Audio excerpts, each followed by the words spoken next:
Something extraordinary is unfolding behind the scenes of The Chosen Season 6, something no one could have prepared for. Not the actors, not the crew, not even the millions of fans who thought they had seen everything.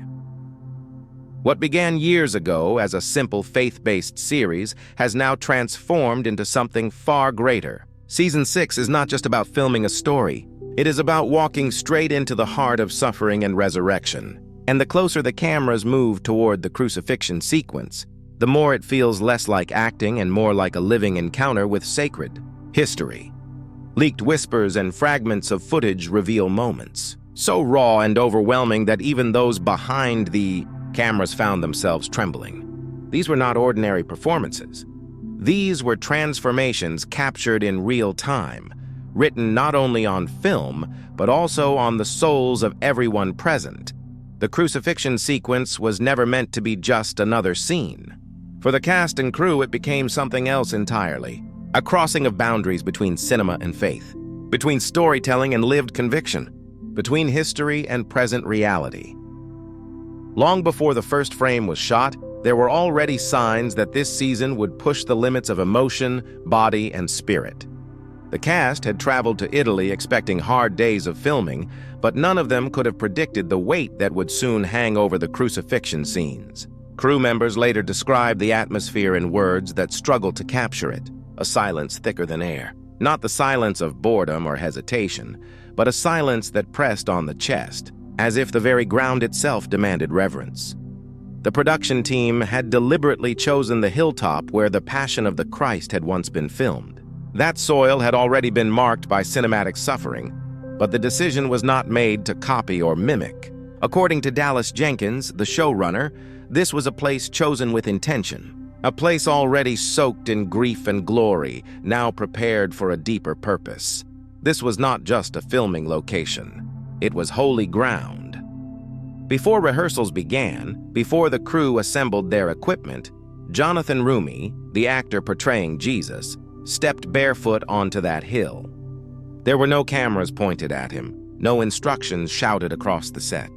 He walked alone, carrying nothing but the weight of prayer. Witnesses recall how he brushed his fingers gently across the wooden cross, whispering words only he and God could hear. The crew, caught off guard, fell silent. No one dared interrupt. It was not preparation for a role. It was preparation of the soul. From that moment forward, the line between drama and devotion grew thinner with every step. When the makeup team began their work, the usual chatter and laughter that filled the prep rooms disappeared. Brushes and paints were no longer tools of illusion. They became instruments of ritual. Every bruise painted on his skin was done with trembling hands, every streak of blood applied as though it were a prayer. One seasoned artist, hardened by years of violent scenes, admitted with tears in her eyes that this was different. "We weren't creating wounds," she said. "We were honoring them." And then came the moment no one could delay. The crucifixion sequence was about to begin. Jonathan did not start on the cross. He lay on the earth beside it, his body broken by the artistry of makeup, yet looking far too real for anyone's comfort. His lips were cracked, his skin torn, his face swollen with pain. Extras standing near him whispered to one another in fear. Some swore the wounds were not makeup at all. A man dressed as a Roman soldier broke character entirely, dropping to his knees and whispering, "Forgive me." The air itself shifted. Performance melted into conviction. The story no longer belonged to the pages of a script. It was breathing, moving, breaking hearts in real time. Jonathan's arms were stretched out, tied down, bound tight. Yet he did not resist. He simply breathed slowly, each breath weighted with exhaustion and prayer. Between takes, when crew members tried to loosen the ropes cutting into his wrists, he whispered softly, "Let it be. If he endured it, I can feel it." No one called action. No one dared shout cut. And when the cross was finally raised upright, creaking wood echoing against the silence of the hilltop, a sudden gust of wind swept across the set. Grass swayed. The world seemed to pause. Some whispered that it felt like heaven itself was watching. What followed after the cross was raised shook everyone to their core. The scene was meant to capture the mockery of Jesus, taken straight from the Gospel of Matthew, Yet what happened on that hillside went far beyond words on a page. It was supposed to be filmed in a single day. Instead, it stretched into 3 long, grueling days. Not because of technical delays or failed shots, but because the emotional toll was unbearable. The crown of thorns was not made of plastic. It was real, twisted from jagged branches that cut into Jonathan's scalp. When it was pressed down, blood began to trickle down his face. One thorn lodged itself just above his right eye and stayed there for the entire day. Makeup artists stood frozen. Extras gasped. Some began to cry. It was no longer about pretending. It was about witnessing. Jonathan did not protest. His only words were quiet and resolute. "If I am going to wear it, it needs to feel like it did." The moment broke people. One actor assigned to slap him could not lift his hand. Another, meant to laugh and mock, collapsed into tears, repeating, "I knew I was just acting, but it felt like I was mocking the real Christ." Silence swept over the set. Crew members stopped moving. Cameras rolled, but no one remembered they were making a television show. One production assistant, whose only job was to hand out water, later admitted, "I couldn't move. I couldn't breathe. I felt like I was trespassing on holy ground." Through it all, Jonathan remained. The ropes dug into his skin. Dirt pressed into the painted wounds. Sweat and blood soaked his robe. His body trembled with exhaustion, but he never asked for relief. Between takes, when others tried to offer help, he stayed bound, head tilted toward the sky, whispering words no one could fully hear. A prayer, perhaps, or a surrender. Brief leaked footage that surfaced online, quickly removed but seen by a few, showed him sitting on the ground between takes, the crown still on his head, his robe soaked, his face streaked with blood and dirt. He breathed heavily, whispering something under his breath. A tear slipped down his cheek. Even without context, those who saw it described it as haunting, unforgettable, and then came the moment everyone had feared. The nailing, the set was closed. Only essential crew remained. The hilltop fell into total silence. The actor playing the Roman soldier picked up the hammer, but when he looked at Jonathan's outstretched wrist, his hand froze. His voice broke as he whispered, "I don't want to be the man who does this." Dallas Jenkins, the showrunner, stepped forward. His words were calm but heavy. "None of us want to, but someone has to show it. Not to glorify it, but to honor it." The hammer rose. It struck the wood. No nails pierced flesh, but the sound echoed like thunder across the hill. For a moment, even the birds stopped singing. People wept. Not actors, not extras, real people. Crew members dropped their tools. A lighting technician slumped into his chair, covering his face as silent tears streamed down. No one called cut. No one dared. The moment was too sacred, too devastating. Jonathan hung there trembling, the thorn still cutting, blood still running down his cheek. His body shook from fatigue, but he did not ask to be taken down. He just remained, suspended on the cross, as if time itself refused to move forward. And for those watching, it no longer felt like a scene from a show. It felt like they were standing on Golgotha.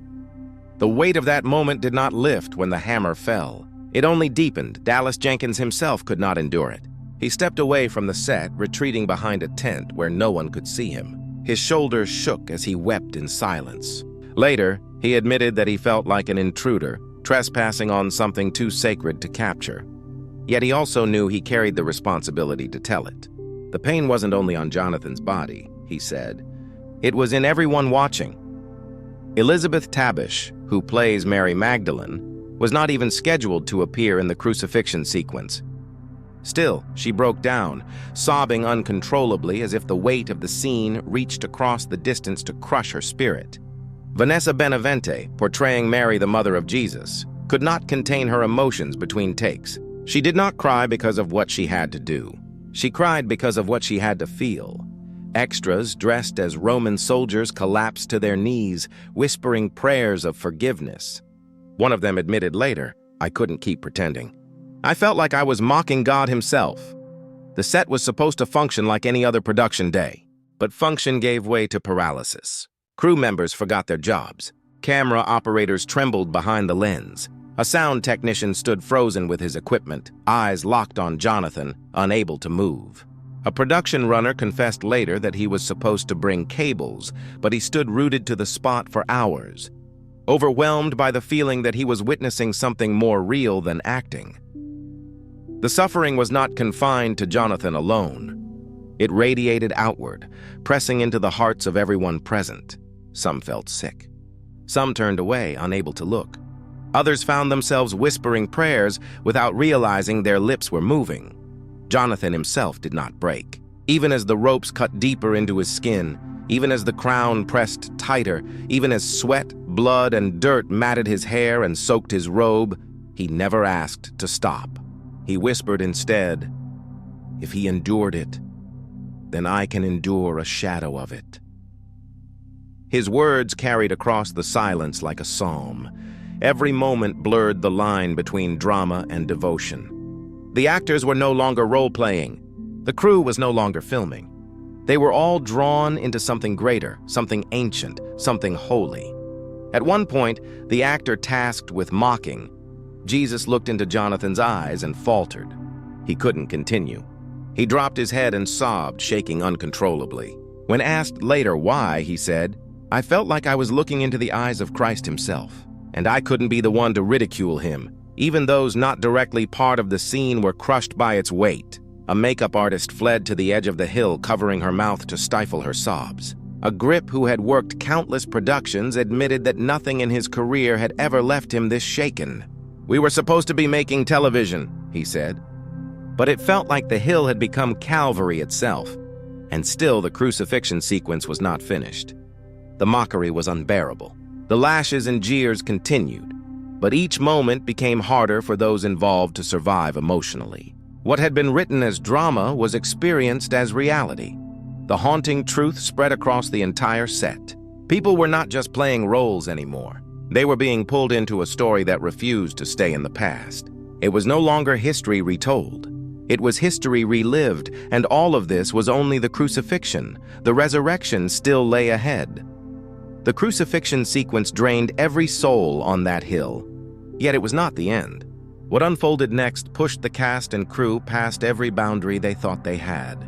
The nailing had already broken spirits, but the lingering hours of watching Jonathan remain bound to the cross tested everyone in ways they could not describe. Even when the cameras stopped rolling, he stayed there, trembling, silent, refusing comfort.